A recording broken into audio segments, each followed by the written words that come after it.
Jeremias 33, verso 3 diz assim: clama a mim, e responder-te-ei, e anunciar-te-ei coisas grandes e firmes que não sabes. Amém? Vamos orar a Deus. Levante a tua mão, a tua Bíblia ao céu, peça para que Deus fale ao nosso coração. Maravilhoso Deus e maravilhoso Pai, Criador dos céus e Deus, Criador da terra, nós te louvamos, eterno, pela oportunidade em aqui estar em tua casa, Senhor. Meu Deus, está escrito que a tua palavra, ela é como um martelo que esmiuça a penha. Amado Deus poderoso, atenta para o nosso coração de pedra. Meu Deus, venha quebrá-lo, meu Pai, venha colocar em nós um coração de carne, um coração como o do Senhor, um coração que pulsa, meu Pai, um coração que ama, um coração que se compadece. Ó Senhor, também agradecemos ao Senhor, meu Pai, hoje pelo terceiro dia do encerramento da campanha, da resposta, da oração a Deus, nosso Pai. Meu Deus, trabalha de uma maneira poderosa e gloriosa, meu Pai. Fala com a tua igreja, meu Deus do céu, de uma maneira bendita e poderosa. Permita, Senhor, que a tua palavra ela entre na nossa alma e que ela venha produzir o resultado pela qual ela é enviada pelo teu Espírito Santo. Fala conosco, meu Deus, em nome do Senhor Jesus Cristo, para a glória de Deus, nosso Pai. Amém, Jesus. Amém. Assentai-vos, meus irmãos, desocupem vossas mãos e dê uma salva de palmas para Jesus. Graças a Deus, que bênção. Louva a Deus pela vida de todos. Tenho certeza, como disse e repito, que o Senhor, Ele tem uma mensagem para nós. Todavia, esteja atento à palavra de Deus, em nome de Jesus. Esteja com o teu coração aberto para que o Espírito de Deus possa trabalhar e assim verifique curso ao teu coração e a palavra de Deus ser semeada, enxertada numa boa terra, para que ela venha produzir muitos frutos para o reino de Deus. Meus irmãos, estamos aqui diante de um cenário na palavra de Deus que é muito interessante. Quando nós olhamos para esse capítulo de número 33, aqui principalmente no verso de número 1, nós vamos ver Jeremias, que todos nós conhecemos e sabemos da história de Jeremias, que teve um chamado de Deus, uma chamada íntima para ser profeta do Senhor ali em Jerusalém, para todo o povo de Deus. E como nós sempre falamos, que ter chamado de Deus não é brincadeira, e ser um escolhido de Deus é coisa muito tremenda. E todas essas coisas, ser um chamado de Deus, ser um escolhido de Deus, isso não vai nos isentar de nós sermos perseguidos, não vai nos isentarmos de nós passarmos prova e perseguição na presença de Deus. Aliás, é melhor nós entendermos, deve ser bem claro, que todos aqueles que são chamados, escolhidos de Deus, são aqueles que mais provas passam, que mais perseguição passam, são aqueles que mais sofrem na carne, são aqueles que mais são apedrejados, são aqueles que mais choram, são aqueles que dizem: Senhor, mas por que tudo eu, Senhor? Por que esse fardo, por que esse peso? Senhor, eu não suporto mais. Meus irmãos, a Bíblia diz que Deus, Ele conhece as nossas estruturas, e Deus, Ele sabe que nós somos pó. Ou seja, Deus, Ele não nos dá nada além daquilo que nós podemos suportar. Será que você acredita? Você pode dar glória a Deus? Glorificado seja o nome do Senhor. Veja como que Deus, Ele nos ama. O Senhor, Ele vai falar a Jeremias, no capítulo 1, lá no verso 18, 19, no final. O Senhor vai dizer para Jeremias: Jeremias, Deus abençoe, o povo, eles vão se levantar contra você, a nação vai se levantar contra ti, porém, Jeremias, eles não prevalecerão contra ti, porque eu, Senhor, estarei contigo para livrá-lo dos teus adversários.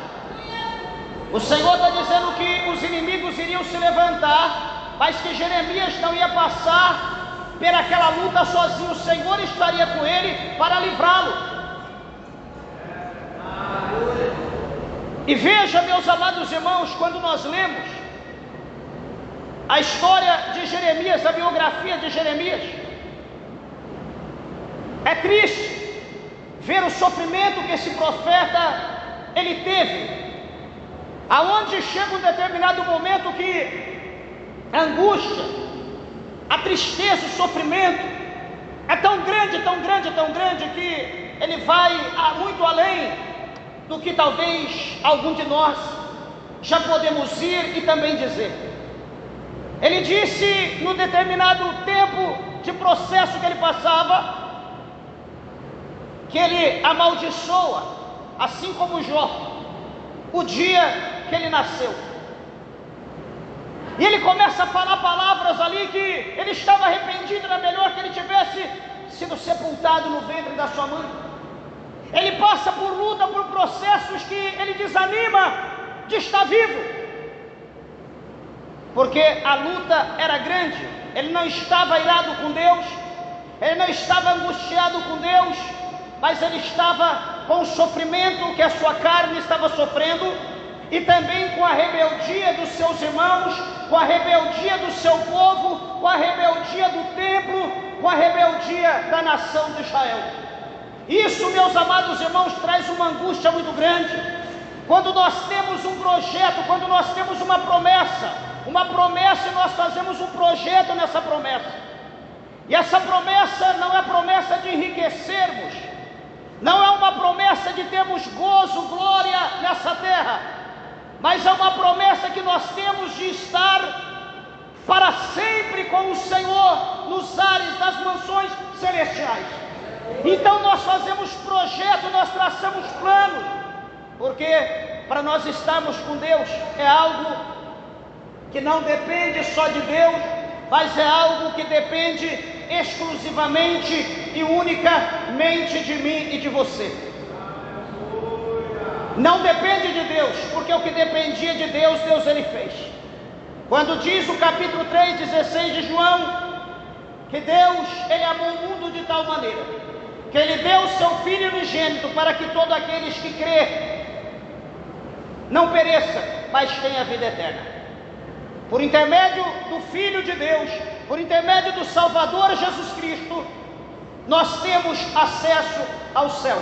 Nós temos acesso a Deus. No capítulo 14, verso 6 de João, Jesus diz: eu sou o caminho, a verdade e a vida. Ninguém vai ao Pai se não for por mim, disse o Senhor.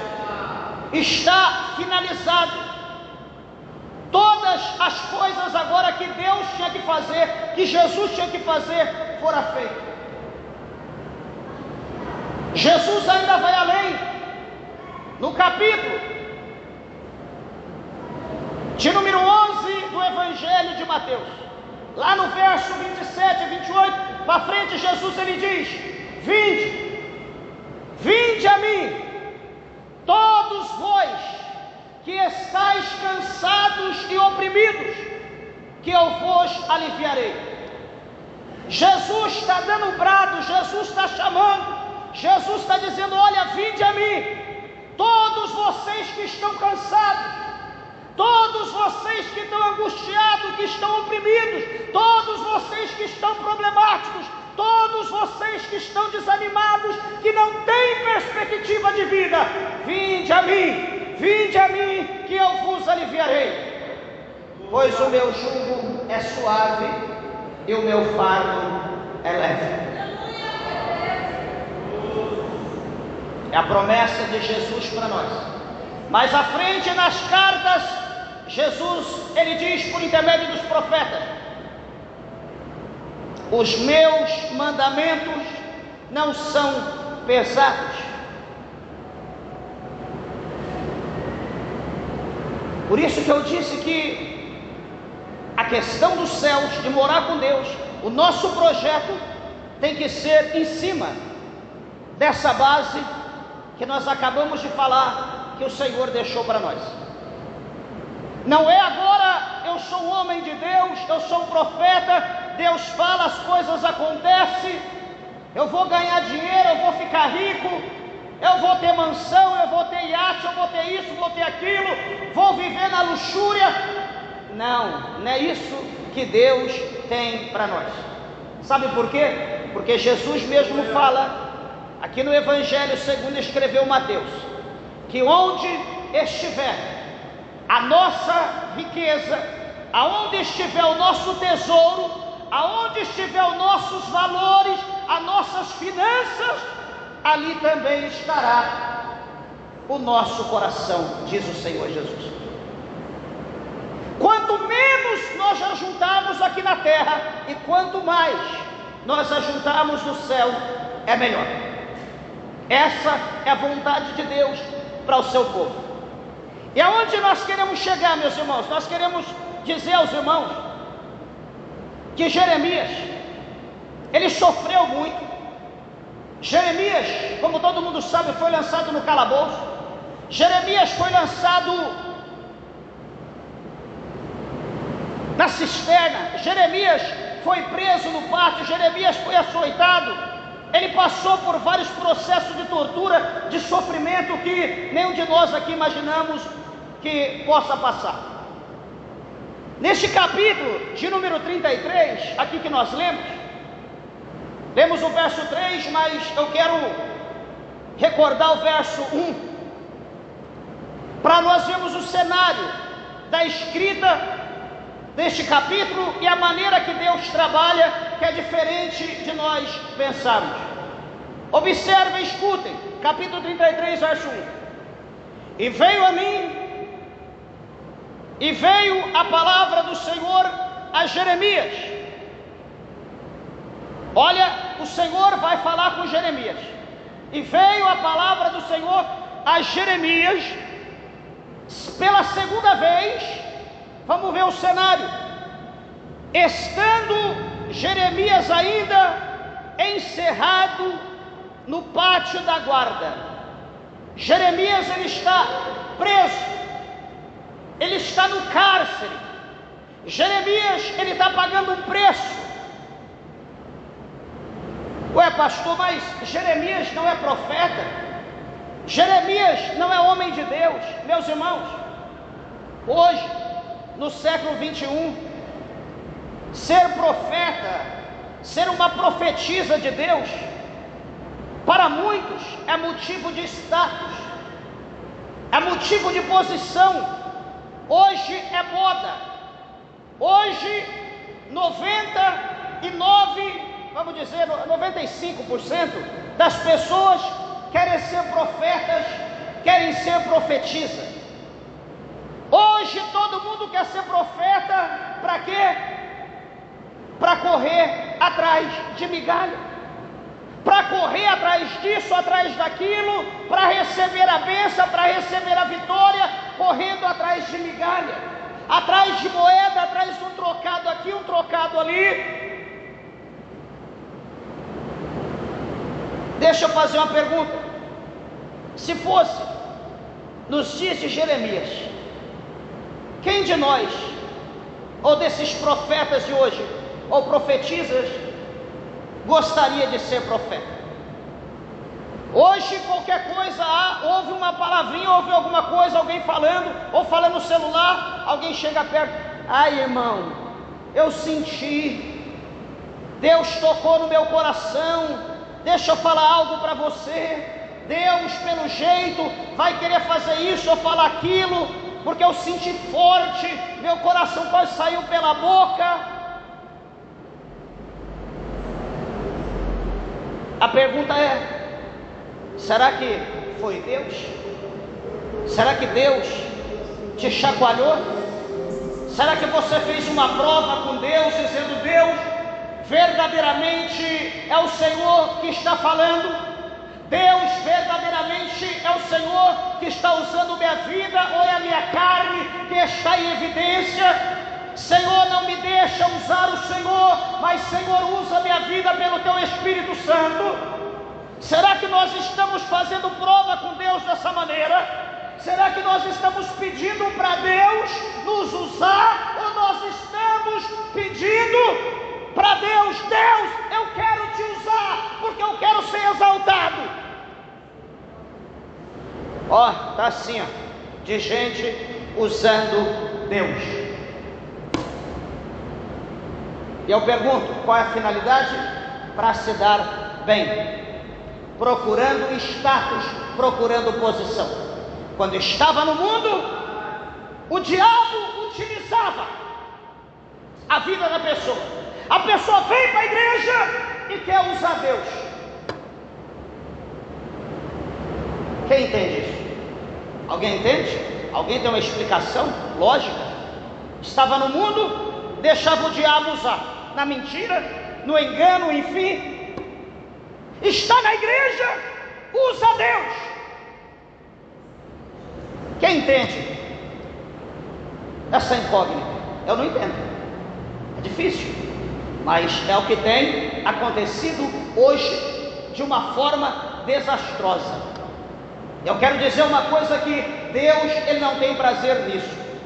Deixa eu dar um esclarecimento, por exemplo, de 3 situações acerca de ser um profeta de Deus, acerca de ser usado, porque esses tais profetas de hoje, do século 21, em sendo profeta ou profetisa, sendo perseguido, e parar numa cadeia, e parar no cárcere e preso.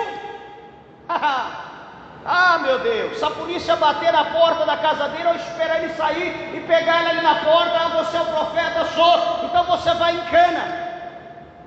Ele nega Jesus na hora. Ele diz: eu era profeta, eu era crente. Ele joga a Bíblia, joga paletó, dá o paletó para alguém, dá a gravata, se tiver usando, e ó, entra no barzinho, vai beber. Tá vendo? Eu não sou profeta não, eu só estava com a Bíblia, eu só estava lá dentro da igreja visitando. Ele vai negar Jesus na hora.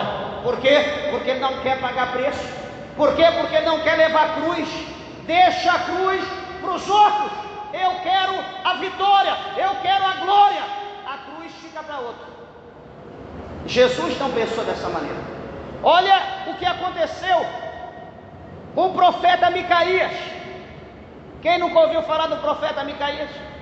Um profeta que tinha compromisso com Deus. Ele abria a boca para falar o que Deus mandava. Ele não tinha negócio: eu sinto, eu acho. O negócio dele: Deus mandou e está dito, pronto. Aonde estava Micaías? Trancado no calabouço, no lugar escuro, úmido, cheio de bichos, de insetos. Talvez um raio ou outro de sol entrava naquele lugar. Quem dera, estava preso, sem comer, beber, estava ali numa situação debilitada, estava vazio da comida, mas porém cheio do Espírito de Deus. É como o próprio Jesus diz, que o homem, ele não vive só do pão, mas ele também vive de toda a palavra que sai da boca de Deus. Cuidado com o desespero com a comida, cuidado com o desespero com a comida, com aquilo que perece, mas vamos nos encher daquilo que permanece, que é de toda a palavra que sai da boca de Deus. Quem está entendendo a palavra de Deus vai adorando, vai glorificando, vai bendizendo o nome do Senhor. Lá para Monte Nebria, sobre Calamassorienda Labaia. A Bíblia diz que quando Acabe, ou Josafá, se reúne com Acabe, o rei de Judá e o rei de Israel se encontram. E a Bíblia diz que Josafá vai fazer uma aliança com Acabe. Interessante é que um era servir a Deus e um era ímpio. Meus irmãos, lá no capítulo de número 6, no versículo versículo 14 de 2 Coríntios, o apóstolo Paulo fala que comunhão há entre luz e trevas, que comunhão há entre o templo de Deus e o ídolo, a imagem de escultura. Paulo está falando acerca da comunhão que muitos querem ter no jugo desigual. A Bíblia condena. Porém, Josafá faz uma união, é um jugo desigual. Um é luz e o outro é trevas. E a Bíblia diz que Josafá se dispõe a subir a Ramote Gileade para tomar Ramote Gileade juntamente com Acabe. Só que os 400 profetas profetizam. Os profetas que eram pagos por Jezabel, os profetas mentirosos, profetiza, pulam daqui e dali, daquela forma, como fosse um circo, dizendo: olha, rei, o Senhor manda te dizer, sobe a Ramote Gileade, porque o Senhor vai colocar na tua mão, Deus vai te dar vitória, Deus será contigo, pode ir, tu vai ser próspero, tu será abençoado. E Acabe se exalta, Acabe se enche, se alegra, porque qual pecador, qual carnudo, qual desobediente que não quer ouvir palavra de bênção da parte de Deus? Eu nunca vi alguém errado que quer receber conserto. Alguém já viu? Você vai falar de conserto para alguém errado? Eu já sei, não me fala isso não. Quer ser durão.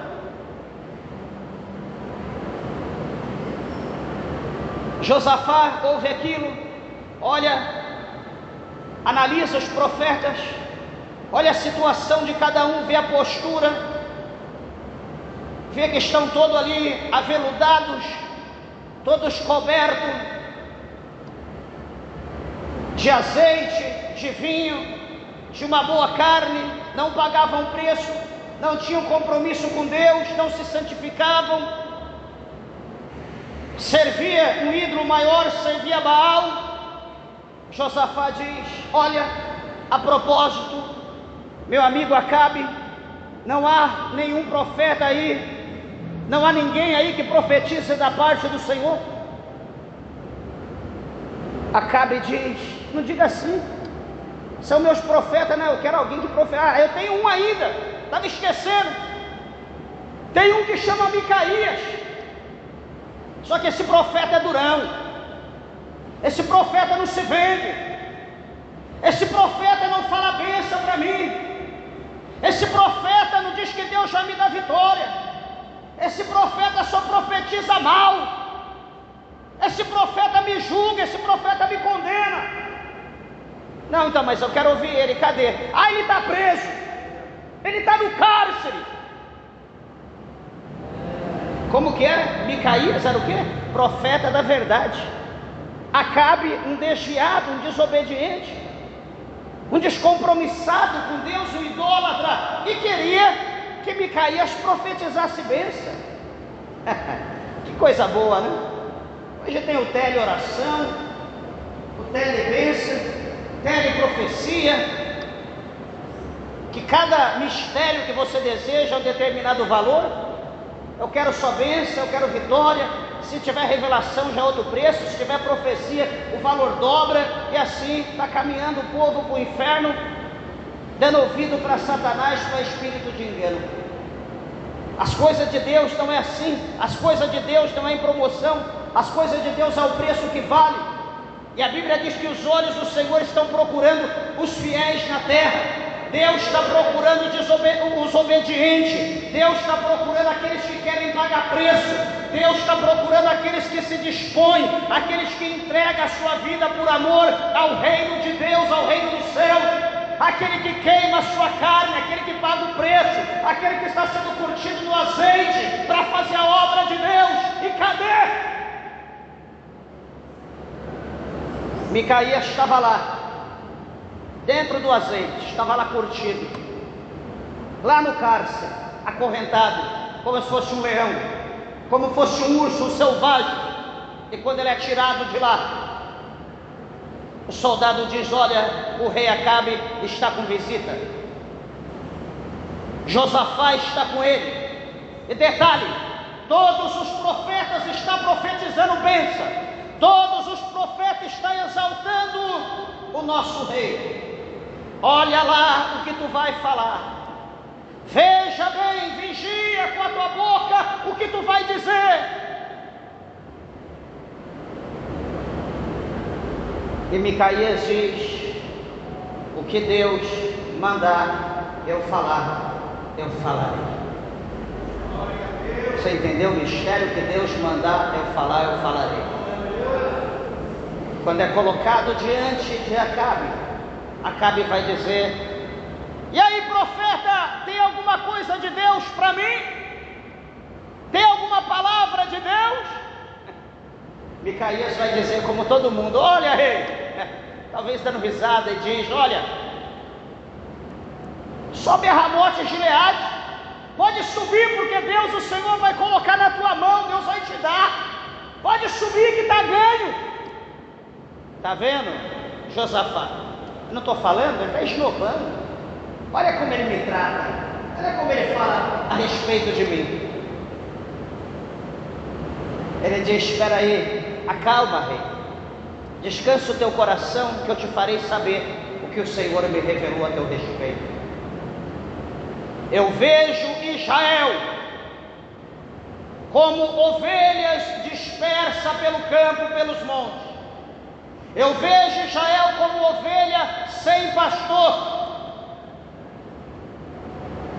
E simplificando a situação, ele vai dizer: olha, o Senhor me deu uma visão, eu vi os céus abertos, eu vi o Senhor,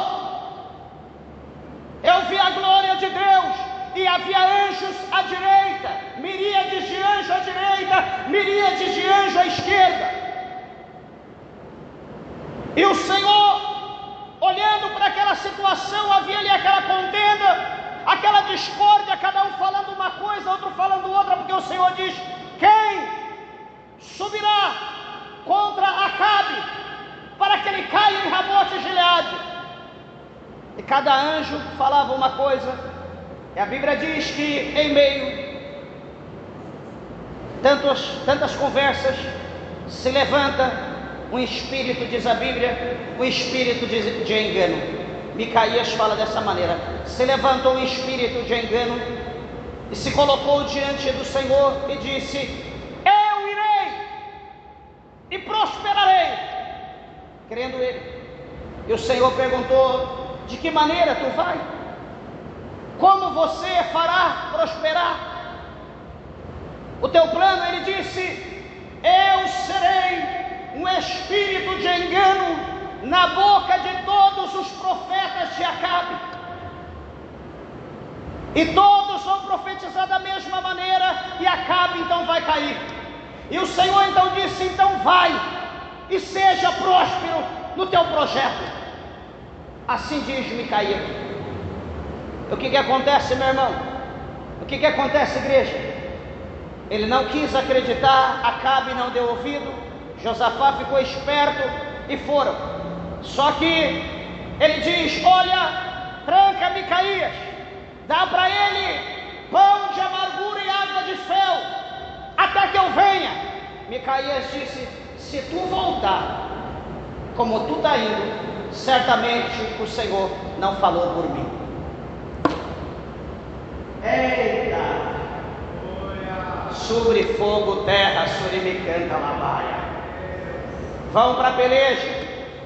Chega lá na guerra, a Bíblia diz que um arqueiro lança a sua flecha, entesou a sua flecha ao ar e o vento se encarregou de levar. E a Bíblia diz que aquela flecha, ela entrou, atingiu Acabe no único lugarzinho lá da sua armadura que não estava protegido, foi guiada pelo próprio Deus, porque ele já estava sentenciado à morte. E naquela hora ele foi ferido, ele se desespera no seu carro, o sangue começa a cair, e a luta está travada, até que ele diz para os seus homens: me leve de volta para o meu reino, eu estou sangrando, eu não estou aguentando. A Bíblia diz que quando ele chega na porta de Samaria, na porta do seu reino, bem na fonte, bem na beira da fonte, como foi profetizado lá atrás pelo profeta Elias, A Bíblia diz que ele então morreu e se inspirou, e o sangue dele foi derramado, para provar que Deus é fiel. O que eu quero te dizer com isso? Que ser profeta de Deus, ou ser naquela época um profeta de Deus, não era brincadeira. Hoje está sendo brincadeira, hoje o povo está brincando. Jeremias aqui, por ser profeta, olha o nosso tema aqui. Jeremias, a palavra do Senhor veio pela segunda vez a Jeremias, ele estando aonde? Em prisão. O Senhor fala com Jeremias.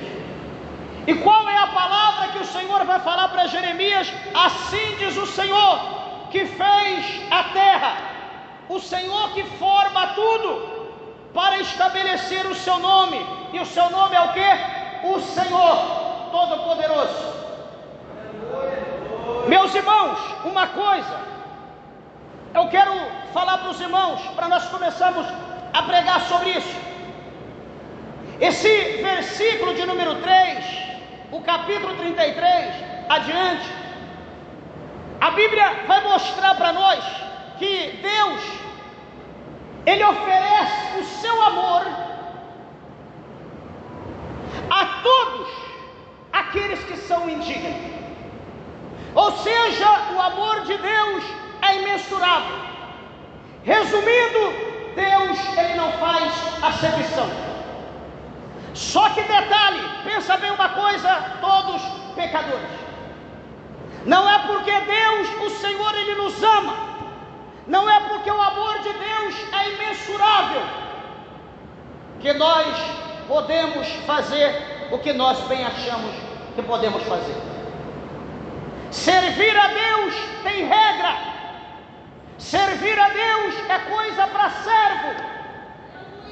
Quem tem capacidade de ser servo, de submissão, esse pode servir a Deus e dizer: Senhor, o Senhor é o meu Senhor e eu sou teu servo. Mas todos os soberbos e altivos, esses infelizmente não poderão servir a Deus, porque eles não querem se submeter à servidão, a servir a Deus. É difícil essa situação, mas é o que acontece. Observa a situação de Judá nesse contexto. Primeira coisa, a nação de Judá estava totalmente desviada. Aqui nesse cenário, Judá estava desviado. O povo havia se voltado para a idolatria. Como sempre, Jeremias, como eu sempre falei para os irmãos, Jeremias prega 40 anos e ninguém dá ouvido, ninguém se converte, ninguém abandona o pecado e vai seguir os passos de Jeremias. Mas nem por isso Jeremias desanimou, nem por isso Jeremias parou. Ele continuou pregando a uma nação desviada. Ele continuou pregando ao povo de coração duro, ao povo obstinado. Segundo ponto, o profeta, ele estava aprisionado, Jeremias estava preso. Estou mostrando o cenário da situação. Primeiro, o povo apostatado. Segundo, Jeremias preso. Como eu já falei, preso por profetizar, por falar, por ser um profeta de Deus no meio de um povo rebelde. Como hoje, nós estamos vivendo o nosso cenário. Na nossa nação, o que é certo está sendo condenado, está sendo preso, e tudo que é errado, a escória, vamos dizer dessa forma, está sendo exaltada, está criando asas e voando, fazendo o que bem quer, o que bem pensa. O cenário está mais ou menos igual. Observa a terceira coisa: Jerusalém, ela é destruída. Jerusalém tem a promessa de Deus que não vai ficar pedra sobre pedra. Jerusalém vai ser colocada a fogo. O templo vai ser derrubado, as casas não vai mais existir, os animais não existirão, o povo não existirão, vai virar Jerusalém um monturo, e o povo vai ser levado cativo. Mas em meio a todo esse cenário difícil de imaginar, Deus, Ele revela a sua maravilhosa graça. De que maneira? Por exemplo, capítulo 33. Jeremias está representando o povo. Deus vai revelar a sua graça no verso 3, dizendo a Jeremias: clama a mim e responder-te-ei, e anunciar-te-ei coisas grandes e firmes que não sabem. Olha Deus revelando a graça em meio ao cenário catastrófico, um cenário pós-guerra. Deus, Ele vai revelar o seu amor. Deus vai revelar a sua misericórdia, dizendo: clama a mim. Jeremias representando o povo, Jeremias sendo boca do povo naquele lugar. E o Senhor diz: clama a mim, Jeremias, e eu vou te responder. E não só responder, mas eu vou anunciar coisas grandes, coisas maravilhosas, coisas tremendas, que vocês não sabem. Será que alguém está entendendo essa palavra? Será que alguém está entendendo o mistério de Deus, o que Deus está falando conosco nessa noite? Meus irmãos, quando nós olhamos para essa palavra, nós vemos o amor de Deus por nós, meus irmãos. Nós vemos que Deus nos ama, que a nossa vida está mais ou menos como o povo de Judá, o povo de Jerusalém. Nós estamos vivendo na pecaminosidade, nós estamos vivendo na rebeldia, na desobediência, nós estamos servindo a nossa carne, o nosso coração de pedra. Mas o Senhor está falando aqui pela palavra dEle: clama a mim, porque eu vou ouvir, e em eu ouvindo eu vou responder. Eu vou anunciar coisas tremendas, coisas maravilhosas que vocês não sabem.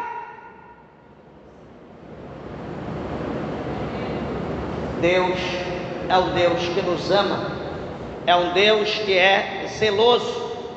Louvado seja Deus. E esse é o propósito de Deus com todos os pecadores perdidos. Este é o propósito de Deus. O segundo ponto desse cenário que Deus mostra aqui, a condição divina para que o povo venha a ser abençoado, é como está aqui no capítulo de número 14.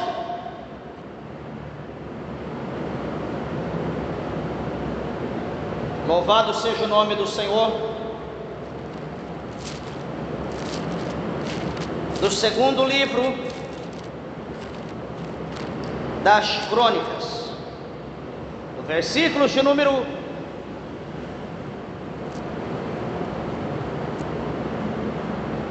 O Senhor, Ele diz na sua palavra que se o povo que se chama, o Senhor é bem categórico em dizer, Ele não está dizendo todo, Ele está dizendo aquele que chama, no verso 14 do capítulo 7. Se o meu povo que se chama pelo meu nome, esse povo se humilhar, esse povo orar, e se esse povo buscar a minha face, e se em fazendo isso ele se converter dos seus maus caminhos, o Senhor diz então eu ouvirei dos céus, perdoarei os seus pecados e sararei a sua terra. Olha, meus amados e queridos irmãos, a condição para nós recebermos as bênçãos de Deus.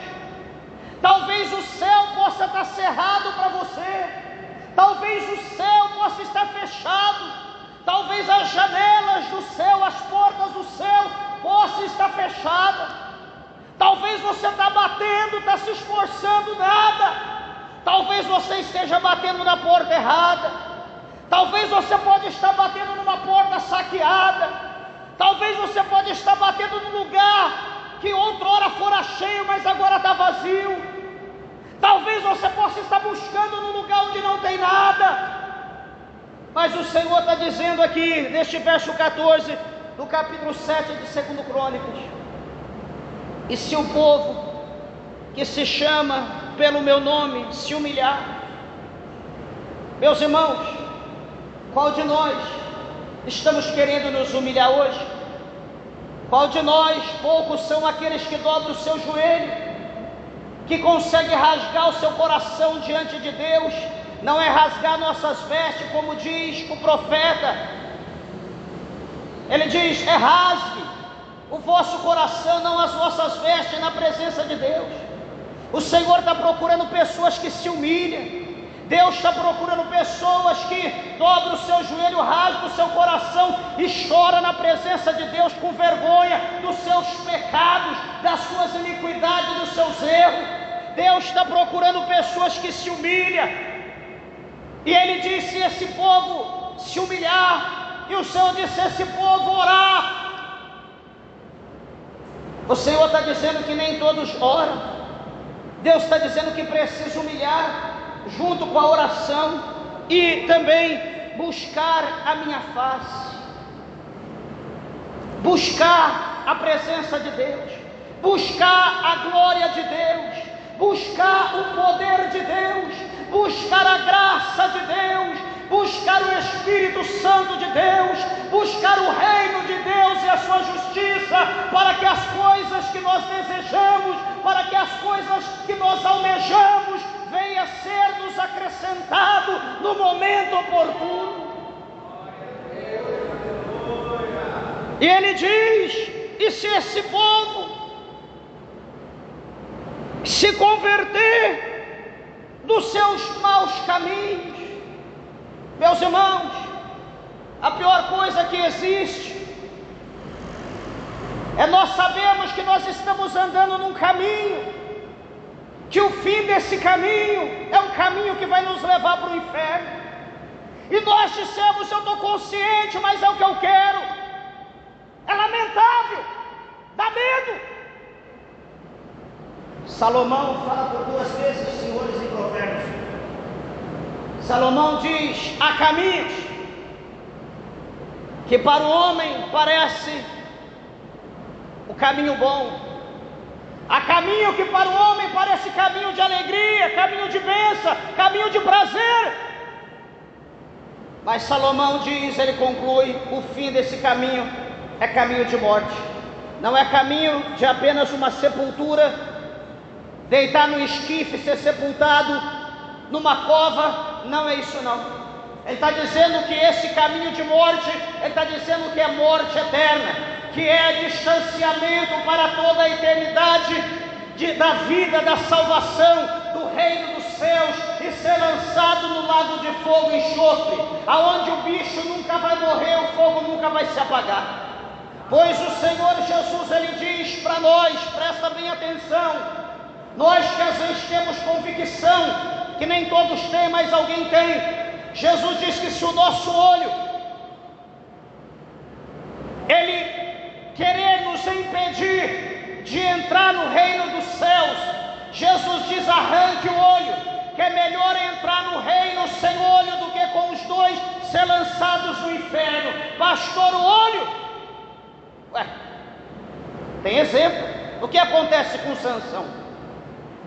Sansão vai lá nos filisteus, vê uma filisteia, uma mulher linda de acordo com os seus olhos, uma mulher charmosa, uma mulher bonita de corpo. Ele volta, chama seu pai e sua mãe, aponta para ele e disse: meus pais, eu quero aquela, porque ela agrada aos meus olhos. Que bênção, meu filho. Ela é, tá bom. A pergunta é: como morreu Sansão? Cego dos 2 olhos.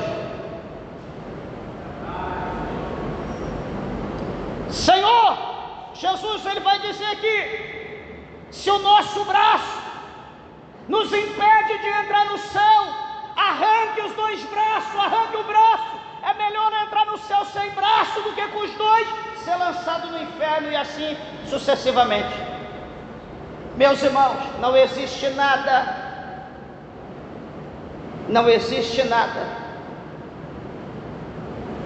que venha substituir o gozo, o prazer de estar com Deus na eternidade. Se nós pensarmos opostamente, é sinal que nós estamos mortos espiritualmente. É sinal que em nós não há mais o Espírito Santo de Deus. Há sinal que nós somos incrédulos, que nós não cremos no céu e nem no inferno. O Senhor diz: e se converter dos seus maus caminhos.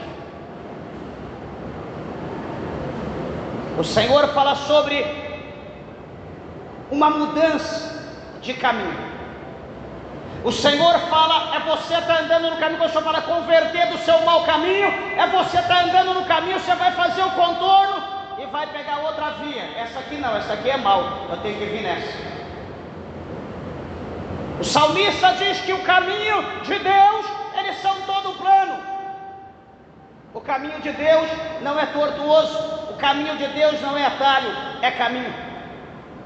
E quando nós estamos no caminho, o profeta messiânico, ele diz que os teus ouvidos ouvirão a palavra que está por detrás de ti. Este é o caminho, andai nele sem vos desviardes, nem para a direita, nem para a esquerda. Sabe o que é isso? O Espírito Santo, ele vai testificar, ele vai falar comigo, ele vai falar com você. O meu ouvido direito, o meu ouvido esquerdo vai ouvir a voz dele testificando e dizendo: meu servo, minha serva, este é o caminho, andai nele, não desvie para a direita nem para a esquerda, tampouco olhe para trás. Este é o caminho. Dizendo, confirmando que no capítulo 12 de Hebreus, o escritor disse, usado pelo Espírito, que Jesus, falando ali na vida dele, no capítulo 12, louvado seja o nome do Senhor, de Hebreus,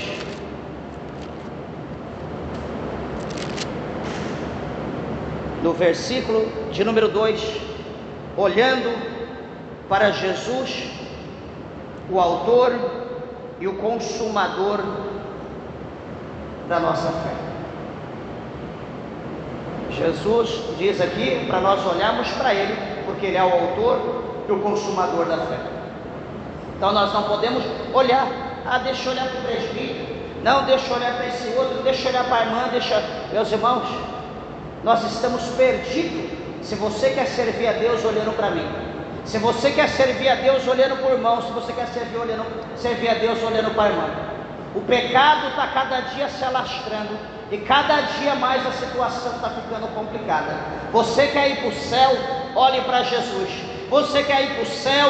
Guarde a palavra de Deus no teu coração, como o salmista diz: guardei a tua palavra no meu coração, para eu não pecar contra ti. A terceira coisa, que Deus, Ele vai fazer promessas em meio a um cenário catastrófico, em meio a um cenário pós-guerra. O Senhor, Ele vai fazer uma promessa. A grande promessa que Deus faz vai nos mostrar o quê? Que o Senhor, Ele vai sarar, e o Senhor, Ele vai dar saúde. Veja o verso 6, a promessa de Deus: eis que eu farei vir sobre ela, sobre a nação que Deus vai restituir, eu farei vir sobre ela saúde e cura, e os sararei. Uma nação perversa, uma nação distante de Deus, mas uma nação que Deus ama. Deus fala que vai fazer vir saúde, e Deus vai sarar esse povo. A segunda coisa, Deus vai dar-lhes paz e segurança em abundância. No verso 6, o Senhor diz na parte B: e lhes manifestarei abundância de paz e abundância de verdade. Veja que em meio a todo esse cenário de rebeldia, Deus quer dar paz, Deus quer dar abundância de graça e de paz para esse povo. A terceira coisa, o Senhor fala que vai libertá-los do cativeiro no versículo 7, e removerei o cativeiro de Judá e o cativeiro de Israel, e edificarei como no princípio. Então, havendo toda essa oração, todo esse processo, Deus diz: eu tirarei, eu vou resgatar vocês, eu vou edificar de novo, eu vou glorificar o meu nome, eu vou mostrar que eu sou o Senhor. O quarto ponto, o Senhor diz que vai restaurá-los. Como nós lemos aqui, o Senhor vai edificar como no princípio. Depois, o quinto ponto, o Senhor vai purificá-lo dos seus pecados. No versículo 8 ele diz: e purificarei de toda a sua maldade com que pecaram contra mim. Meus irmãos, ninguém pode fazer isso a não ser Deus. O Senhor é o único que pode purificar o homem de todos os seus pecados. O apóstolo Paulo, nas suas cartas, diz que nós estávamos mortos nos nossos pecados, mas o Senhor nos vivificou para Deus. O Senhor nos comprou, nos tirou dos nossos pecados e nos trouxe a vida. E na outra parte, o Senhor vai perdoar todos os nossos pecados. No verso 8, quando ele diz na parte B: e perdoarei todas as suas iniquidades com que pecaram contra mim e com que transgrediram contra mim. O Senhor, meus irmãos, Ele é maravilhoso. Deus, Ele tem coisas grandes para fazer na nossa vida. Ainda não está acabado. Depende de mim, depende de você. Depende da maneira como nós nos colocamos diante de Deus. Depende da maneira de como nós buscamos o Senhor. Nós veremos a glória de Deus, nós veremos a misericórdia e o amor de Deus. E para finalizar, os testemunhos deste povo, toda essa situação é para quê? É para glorificar o nome do Senhor. Versículo 9 eu encerro. E o Senhor diz: e esta cidade me servirá de nome e de alegria, de louvor e de glória, entre todas as nações da terra que ouvirem, olha o testemunho, que ouvirem todo o bem que eu lhe faço. E espalhar-se-ão e perturbar-se-ão por causa de todo o bem e por causa de toda a paz que eu lhe dou. Esse é o amor de Deus por Israel. Esse é o amor de Deus, do nosso Deus, do mesmo Deus de Israel, é o amor por nós.